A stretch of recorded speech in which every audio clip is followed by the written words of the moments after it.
I'm here on behalf of AMVETS and as a representative of all hearing impaired veterans. I've lived with one-sided deafness for over 40 years, and it hasn't been easy. Over the course of this time, I've worked with numerous hearing aid professionals, and I have the greatest respect for them. However, the focus of these two bills is on what is best for veterans and their hearing health needs.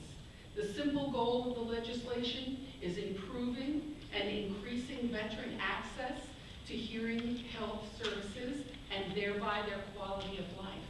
And that's key. Hearing loss affects your quality of life, and they deserve better.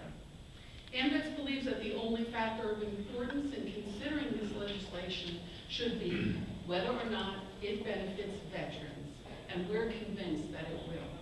Any other points of view, if there are any, should be secondary. The legislation acknowledges and validates the needs of the ever-growing cohort of hearing impaired veterans who are going to need lifelong access to hearing health services. We have not only an aging veteran population, but we have all these young folks, including my youngest son, who's just turned 25, was deployed and has hearing problems now. So that's a lifetime of needing service. And as you've heard others say, it's not easy to get an appointment or to get in. So this would be a very big benefit for them.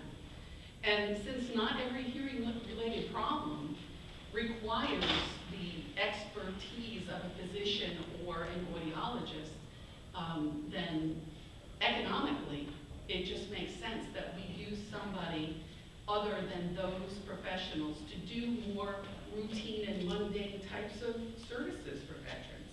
We really believe that this bill is going to, or these bills will help reduce treatment follow-up, and costs, shorten wait times, strengthen the VA's hearing healthcare team, and shorten veteran travel time by providing access in rural and urban settings. I'm going to tell you a story because I was at an audiology department on the 6th of October, and I drove 400 miles round trip to go to this appointment.